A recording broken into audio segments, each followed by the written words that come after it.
Fill to capacity. Crazy good stories and timely topics. Podcast for people too stubborn to quit and too creative not to make a difference. Inspiring, irreverent, and informative. Stay tuned.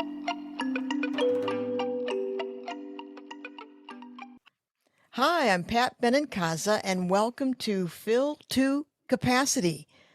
Today's episode, Finding What's Important with Shivali Beakta. A bit about Shivali. She works in the corporate world, is a life coach, and does a podcast called Unbox Yourself that deals with the big life questions like, what is confidence? Or do other people's opinions stop you from being yourself? How about how to deal with your inner critic? So with that said, welcome, Shivali. I'm so excited to have you here.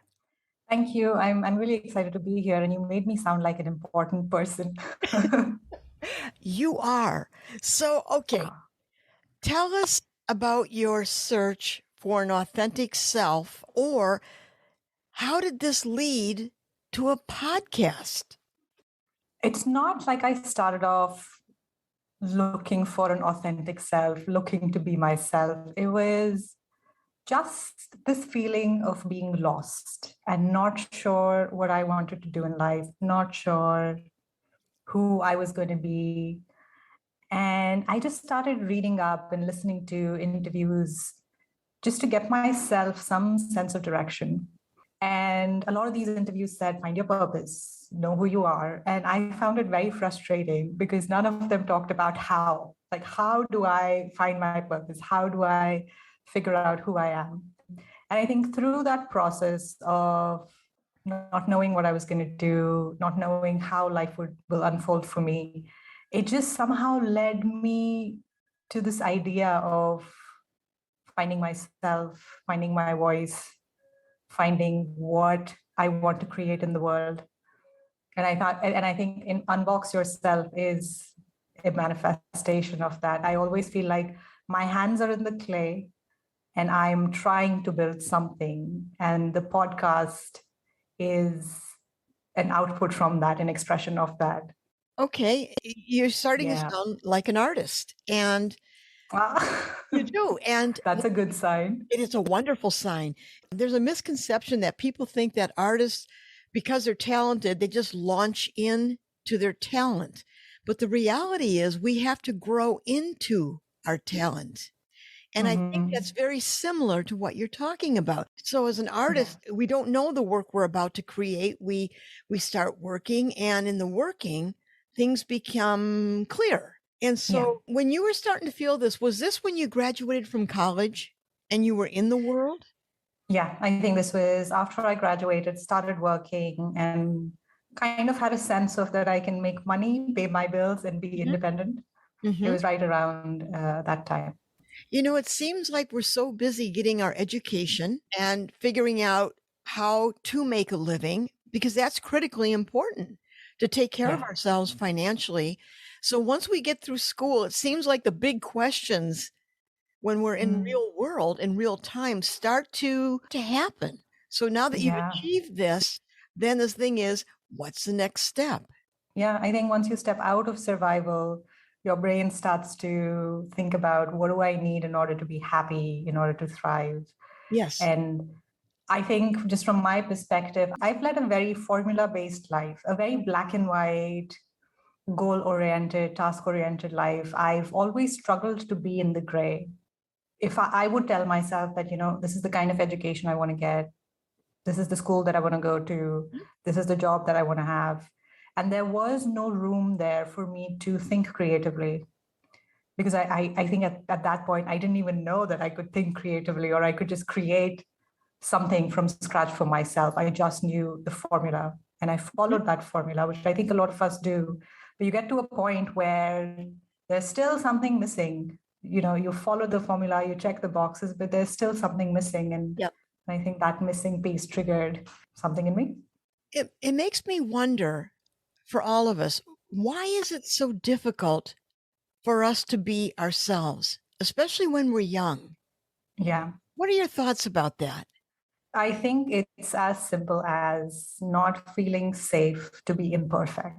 Mm, And the more I think about it, I realize that, we're as kids, we're socialized into the world for a good reason. We're taught what's right, what's wrong, what's mm, good, what's bad, just to keep us safe. And I completely understand that. But I think what happens as a result of it is that we get to a point in life, maybe in our late teens, early 20s, where it starts to restrict us and how we want to show up in the world. And so we have to unlearn certain behaviors, unlearn a way of thinking to then become whoever we're supposed to become. But that process of unlearning it's scary it because is. you're breaking down everything that you know. And you don't know if you have it in you to build something from scratch. But if you don't, yeah, you're just, you'll feel awful. Oh, yes. But I like how you say that how are we going to show up in the world? I mean, that's a beautiful way of putting it. Some people can go through college and go to their job without ever questioning it. It's a question of, yes, I worked hard. I'm in this job. Okay, now I have it figured out, and this is going to be my life. For some people, there's this longing to make meaning. And I think Mm. maybe what we're touching on is how to bring meaning to our lives, that we become aware of it. And it's tied to Yeah. longing, what we long to be. Hmm. And Yeah, I think it is that. But sometimes, and maybe this will sound negative, but I don't mean it in a negative way. I think we have to learn to tap into our pain. We have to learn to tap into things that bother us, oh, because yes. it's through that where we can find the pull, the momentum to take us forward in life. For me, it's been a slow progression. It's taken me 10, 11 years to get to a place where I feel comfortable in my skin. And that's because I ignored all the pain Mhm. and I was looking for shortcuts. And that doesn't help. I think that we do that. Living with discomfort is not fun, you know? Mhm. We No. don't wanna be uncomfortable, and so when these questions start to gnaw and there it's just that little voice that just says, Mm. "Is this it? Is this what we're gonna be doing? Something's Yeah. missing." And I think in effect, at that point, we have to question everything we've been taught from what our families Mm. have taught us, what the culture Yeah. teaches us, what our professions teach us. If you belong to some kind of religious institute, all these Mm. things, all of a sudden we take them under a microscope. And I Yeah. don't think we're supposed to do that in some ways. So here we kind of go renegade and go into Mm. uncharted territory. Yeah. And that's the scary part, that you're in uncharted territory. You don't know how it's going to go. You don't know if you have it in you to navigate Yes. your way through that, which surprisingly we all do. Like, we may struggle through it, but we'll find a way to navigate. And I Yes. think that the idea of the whole unraveling and, that moment of something happens, something breaks down, and you feel this need to find a way back to yourself. I think it happens at different, I know I said teens or early 20s, but I think it can happen Mhm. in your 30s, in your 40s, in your, like, age is no restriction on that.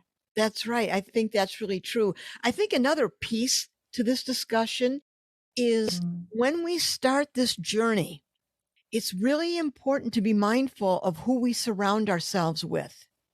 Oh yeah. The relationships, the people Mm. that we let into our inner sanctum, if you will. Like, I'm very protective and fussy. I don't like that kind of negative energy. I'm not talking Mm. about people who are positive all the time. That would drive me nuts. I'm not saying that. I Yeah. want to be very careful about that. But some people, they just seem to want to challenge everything in the sense of, you're really going to leave this job? What are you going to do? Or why, gosh, you're making the Mm. money. You've got a nice place to live. What's your problem? Yeah. Who we surround ourselves with the friend who says, wow, you're asking some really great questions. What are you going to do? That's Mm. supportive. They may not understand it, but they're supportive. So I think our friendships and the people we let in have a piece in this. Would you agree with that? Yeah, absolutely. I think the people you surround yourself with have such a huge impact. you know how they say you're the average of the 5 people you surround yourself with. Yeah. I think that's really true. It is true. We're such sponges, not just kids, but even adults. Yes. And you keep Yeah. hearing the same thing over and over again, and you'll start believing it. It is really important, not just in like physical people around you, but what messaging are you letting in through social media, Yes. through TV, through Netflix and all of that. What are we letting in? And I think the other piece to it is, as we mature in life, to learn how to ask good questions, to learn how to think independently and not rely on someone else to tell you Yes. what's right or wrong, but understanding for your own self, what will work for me, what will work for Shivali, what will work for Pat. Hmm. Asking those questions of yours, it's almost like, imagine having a baby and that you're responsible for this child. So you will want to go the extra mile to figure out what's the best path forward for this kid. And if we were to treat ourselves like that, I think we'll be less likely to fall for, oh, blah, blah said this, so I should do this. Yep. And really what you're Yeah. talking about is discernment. And to me, that's part of Yeah. an education, learning to discern information that we weigh Yeah. it to see does it ring true. That Yeah. to me is But is it's so gold. hard. It is hard. It is hard. It is And really I hard. really like that you bring in social media, and the question that you bring is what we let in. Wow, that's Mm-hmm. so important. When you think Yeah. about the last 2 or 3 years with all that's happened in the world, you can doom scroll through news Yeah. and just paralyze yourself. So we have to be caretakers of what we absorb. Yeah. I think there is a fine balance between not to be in this overly optimistic headspace of, everything's great, but being realistic at this, like there are bad things happening in the world, yes, but maybe pay attention to it for an hour in your day and Yes. not 10 Yeah, hours. exactly. Well, then let's talk about a mind body connection here for a moment. How can someone tell if what they are doing in their life is not working for them? What are the signs? Yeah. I think it's our emotions are, there's such a beautiful language that we don't understand. And I don't think I fully understand. But emotions is how I think our body communicates with us. And our instincts are very strong for all of us.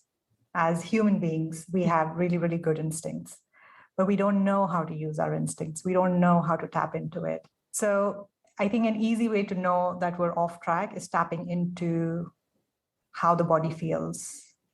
Okay. What emotions are you feeling? So I'll give you an example. If I'm doing something and I know it's instinctively not the best fit, or there's some feeling of unsafety around it, there's something uncertain, I can tell immediately because my heart rate goes up, my chest feels tight, my shoulders tighten. Like the body is telling you, okay, pause. It's not abandon whatever you're doing, it's just pause. What are we doing? Can we think about this? Mm-hmm. So I think that's one way. The other way is the voices in your head Okay. that are constantly talking to you. And I mean, I have multiple voices, multiple versions of me talking to me at any given point. And I think just this morning and last night, I was trying to convince myself that I need to stop podcasting, stop putting myself out there. It's too risky. And I had that moment of, oh my God, what am I doing? I shouldn't be doing this. And so I had to allow that emotion, that voice, some space that, okay, something's up with you, something's happening. You want to say something, let's have a conversation. But just getting to a point where I want to have a conversation with that voice Yes. is really hard. So I think the voices in our head are constantly they may not use the best words, Mm-hmm. but there is always a message underneath the voice. And so for me, the voice that was like, oh, you need to stop podcasting, you need to take down, is because I am not fully happy with the content that I've put out there. I need to redo it, do something better for the next round of episodes. Mm-hmm. That's good feedback. But I had this very paranoid reaction to it. So I think those are two ways: the body, how it feels, and you know when something's off. Oh, But yes. logically, we override it. Yep. We're like, oh, that's a whatever feeling. Yes. Lean into the feeling. Now, I want to just tweak that for a moment. One of the things I've discovered in all my years is that we are not our feelings. And let me explain. Mm, As a younger person, if something like that thought for you, like sometimes I think, why the hell are you podcasting? You're a visual artist. Get back in the studio. mm, What are you doing? Okay. Of course, that comes over me. And I've learned to feel that feelings are like a summer storm. You're out, it's sun mm, shining, all of a sudden you look up in the sky, and in an instant, the sky gets that beautiful pearly gray and the leaves mm, that luminescent green, and all of a sudden it's thundering, raining, and pouring down. And about 10 minutes later, in a blink of an eye, you look and the sun's coming out. mm.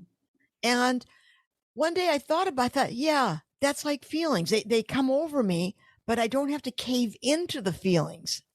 They're Yeah. coming through me. And I like how you say to ask, like, what is this really about?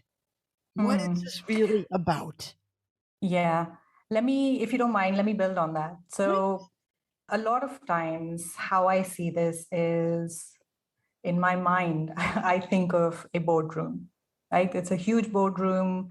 There's a table, multiple chairs around the table. And so I'm the chairman of the board, Mhm. and all the voices in my head are my board of directors. Ah, Okay.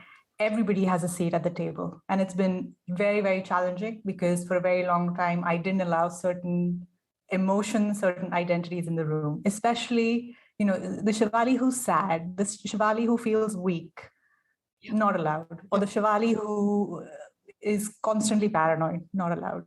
But now everybody has a seat at the table, which means they can say whatever they want, but I get to make the decision. And I also get to live with the awareness that while hopelessness is sitting at my table, while fear is sitting at my table, hope and inspiration and positive outcomes are also at my table. But sometimes I just get carried away with one voice. Mhm. Yes, yes. Oh, that's a wonderful metaphor. I love that.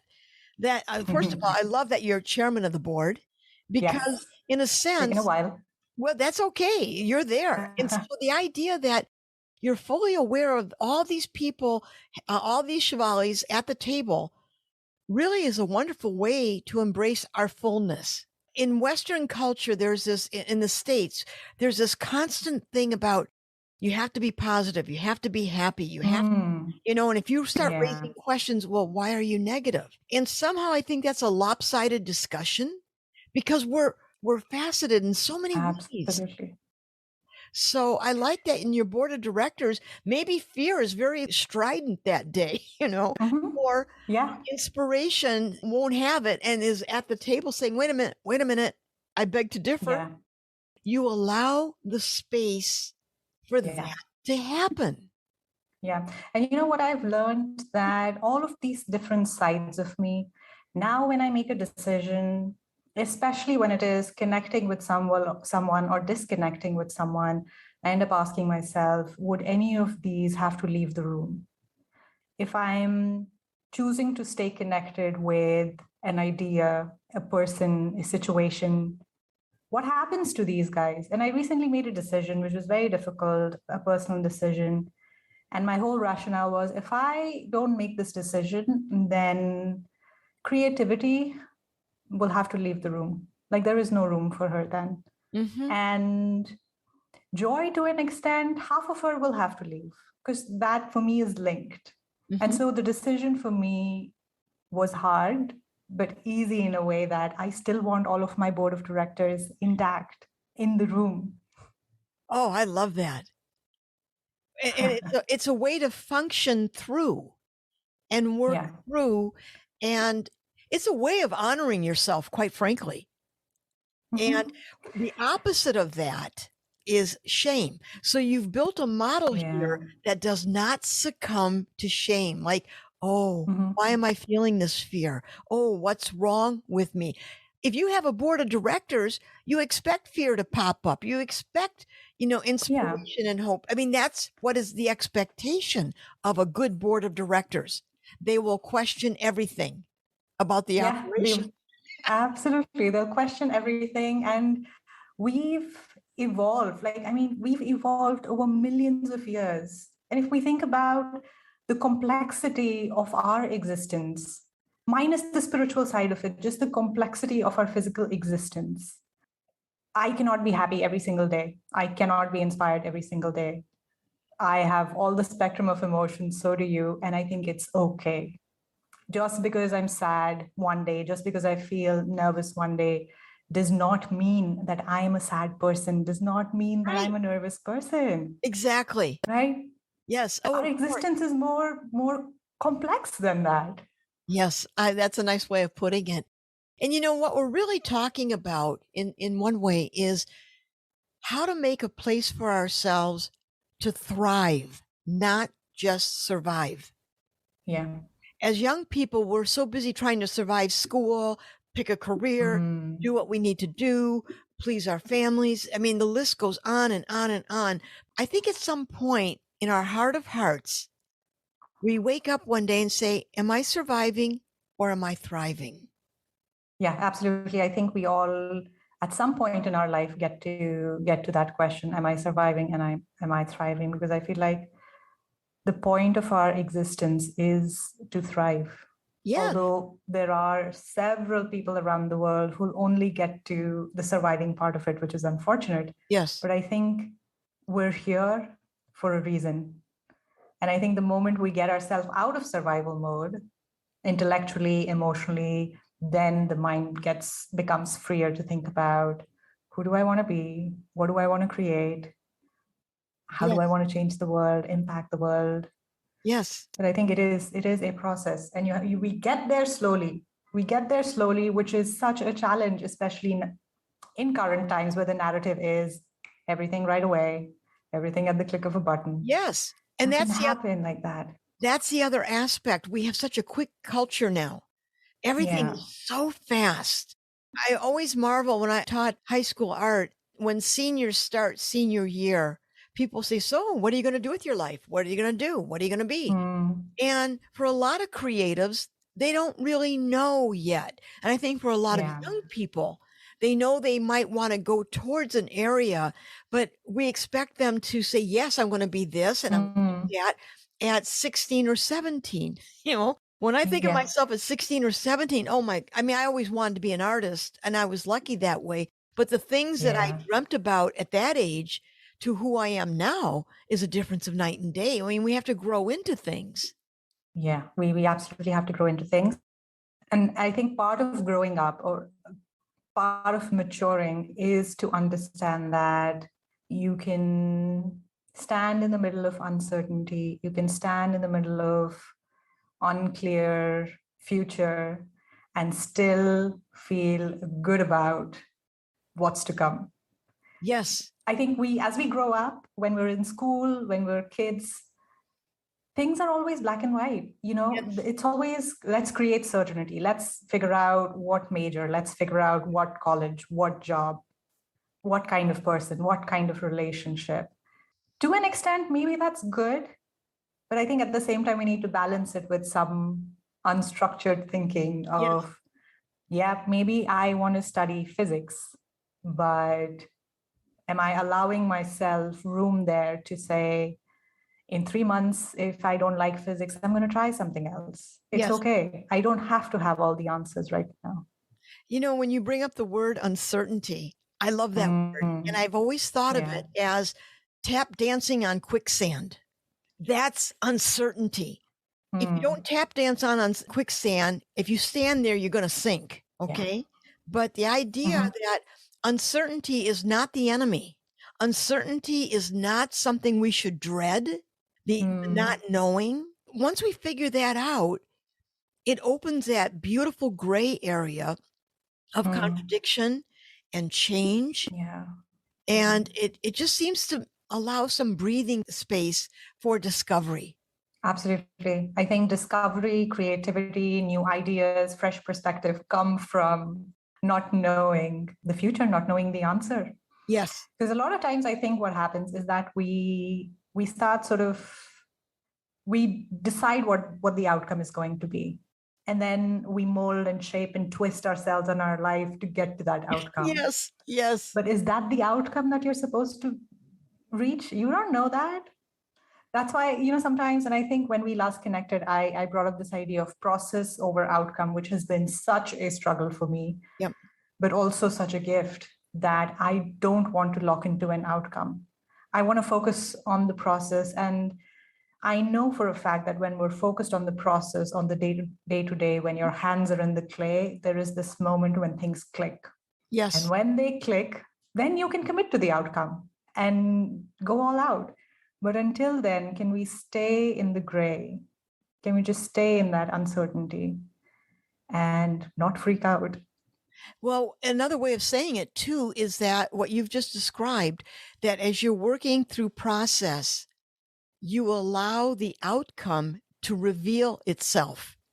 Yeah, absolutely. And what I think is the outcome is not terribly interesting, but you put the alchemy of life events, people, discovery, Yeah. education, learning, research, and all of a sudden that starts to gel into some outcome that if we're strong enough, the outcome says, hey, come this way, come this way. Don't worry about it. Just follow me. And you think, I don't know what the hell I'm doing here, but you go and you go towards that outcome.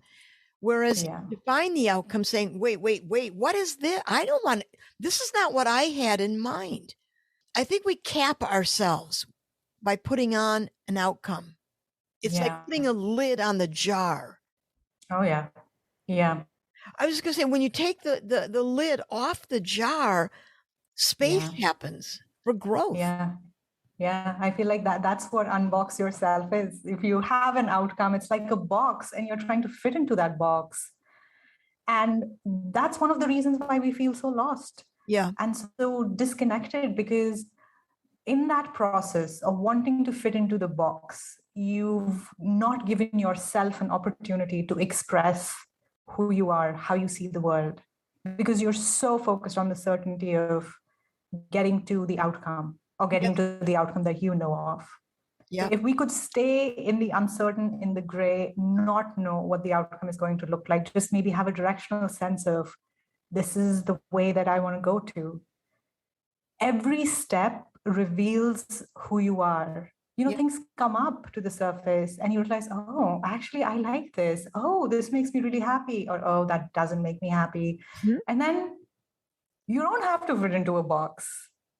You don't need a box. You're just someone who's on her own, in her element, creating things.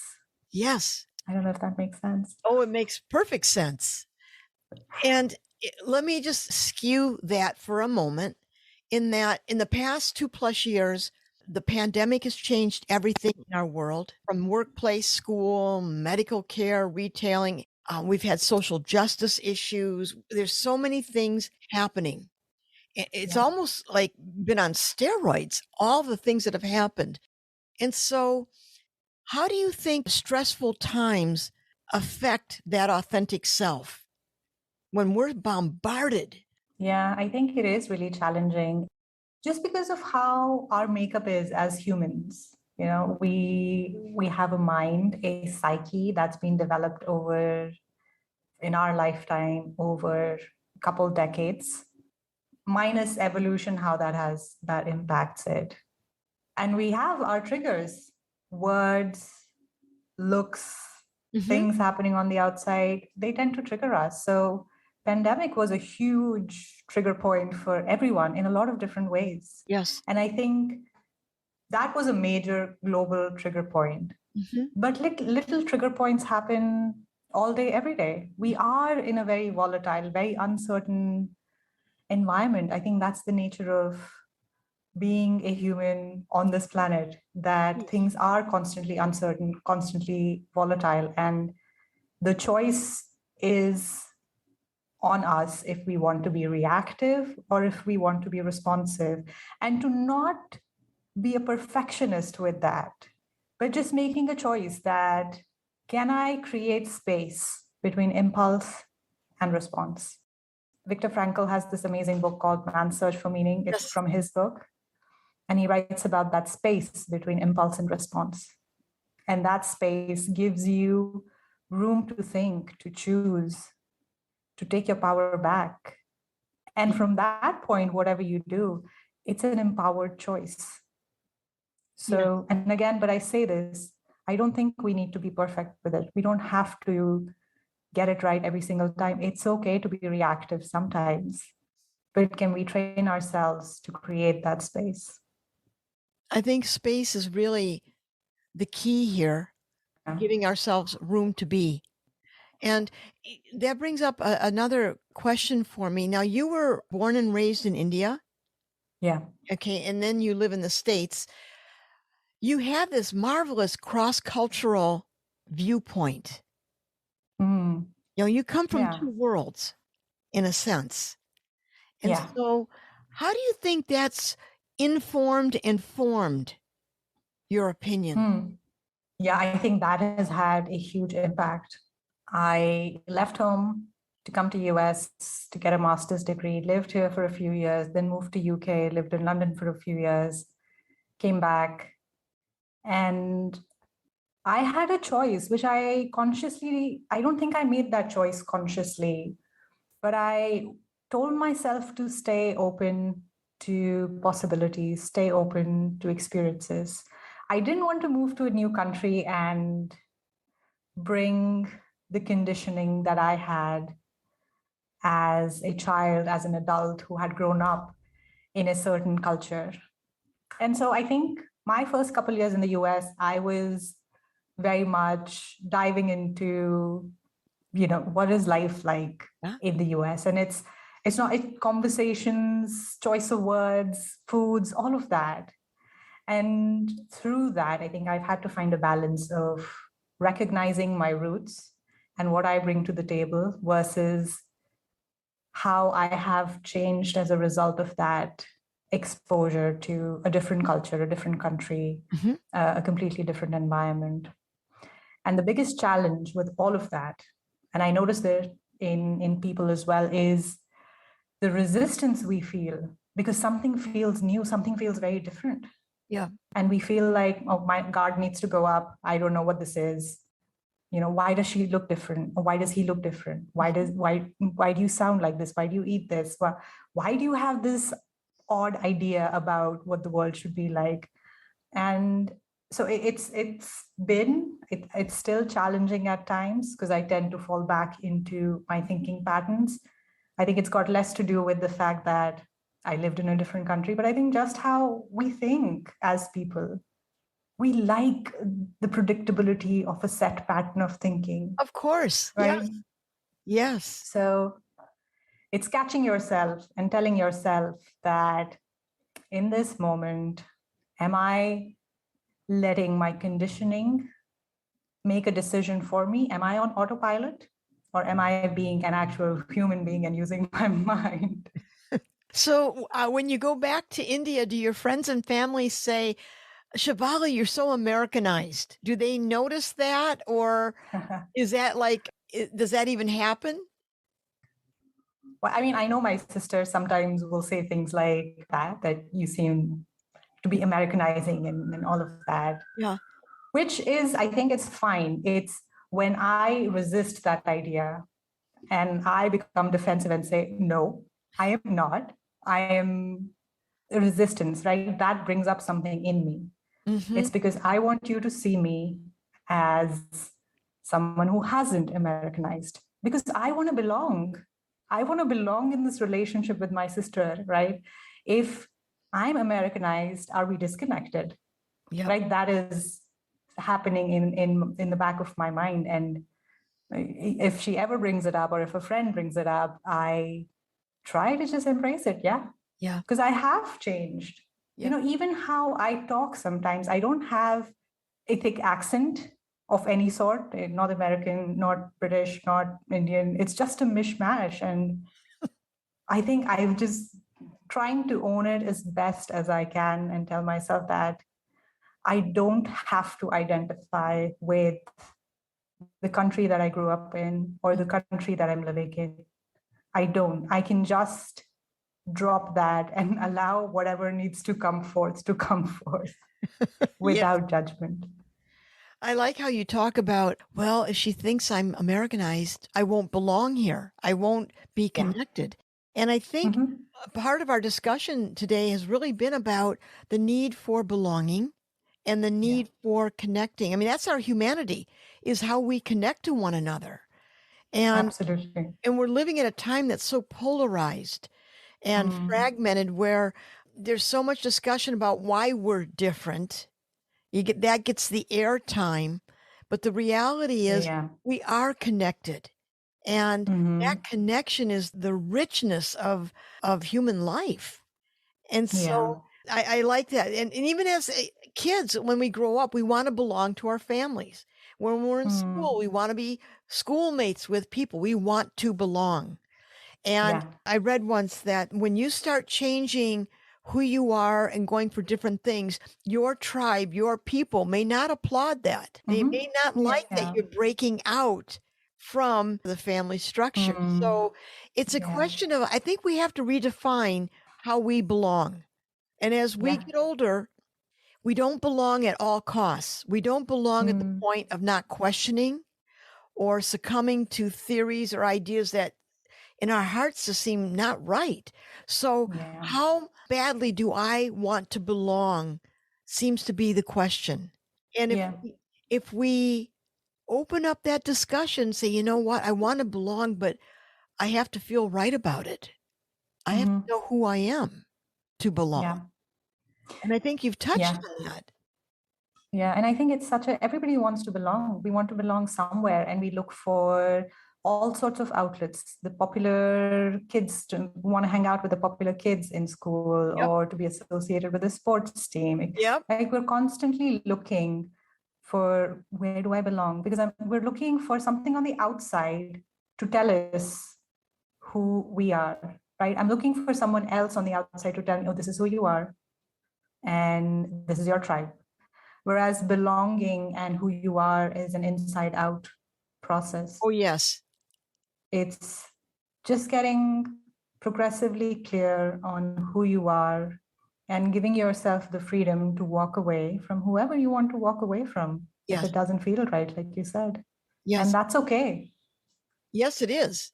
I would add to that that loving yourself enough to not seek approval. Mm-hmm. That's huge Yeah. because when you're in turmoil, Yeah. it's like there's cracks, there's fissures in the persona like, "Oh, I want that approval. I want to do that." But Yeah. if you love yourself and you say, "Well, you know what? That just doesn't feel right. Thanks, but no thanks." You know. Mm. Because that feeling of like an inner GPS system that tells you, "You're going off Mm. course here. This is not who you are." Yeah. So if you love Yeah. yourself enough, you don't need that kind of approval. Yeah. I agree. I think the other angle to it, which sometimes, because I struggled with this whole narrative of I am enough. And at one point, I used to write in my journal, I love myself, I am enough. And I would just get so frustrated with that idea but I don't know what it means to love myself. Like, what does it mean to love myself? And I realized through just feeling so frustrated that loving myself means making room for imperfections, Yeah. welcoming imperfect Shivali into the boardroom. Mhm. That is loving myself. It's not to say that, oh, I love you, you're enough, full stop. Like there's a lot of things that happen in the background as I'm realizing. Mhm. And we get to a place where the moment you allow yourself to be imperfect, there's like a relief that, okay, Yeah. you can be out there, the world can see this imperfection, it's okay. And suddenly the need for approval starts going down and down because you're not hiding anything, you're not looking for someone else to say, oh, you're good, I don't see the imperfect Shivali next to you, you're good. From an artist's point of view, I can't imagine a lifetime of not making mistakes. I just can't imagine Yeah. that. Because out of those mistakes, those utter failures, embarrassments, faux pas, you name it, out of that material comes Yeah. who we are. I mean, how do Mm-hmm. you know unless you test the waters? I can't tell you the number of Yes. times I made a fool out of myself or have, done things I think, "Oh, why did I say that?" That's just part, I think, of the human condition. But as an Yeah. artist in art making, I cherish those mistakes. I value those mistakes. Yeah. That's the richness of the process. Mm-hmm. Yeah, I think you have to absolutely make those mistakes even in your life to know directionally where do you want to go, what do you want.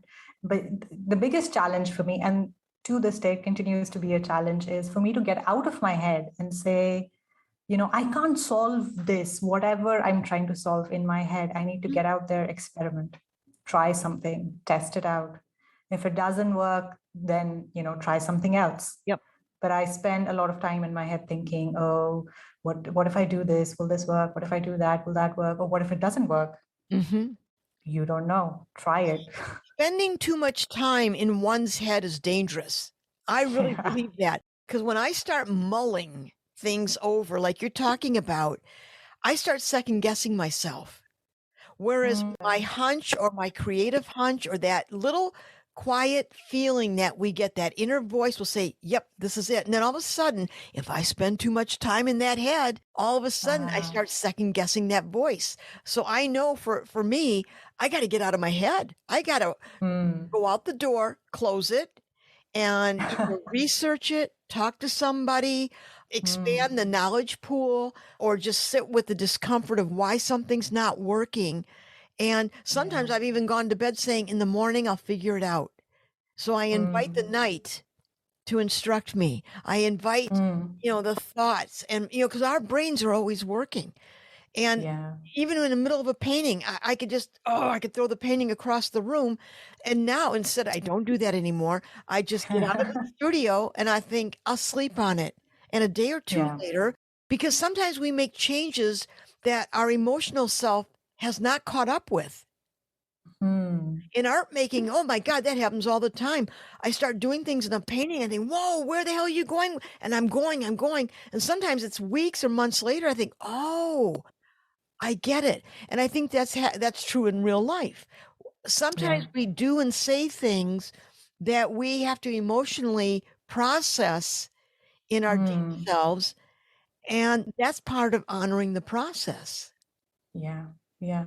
Absolutely. I like the idea of getting out of your head, getting out of the Yeah. room and doing Oh, something. yes, Yeah. yes. Time to knock, knock. Who's there? Open the door. I'm out of here.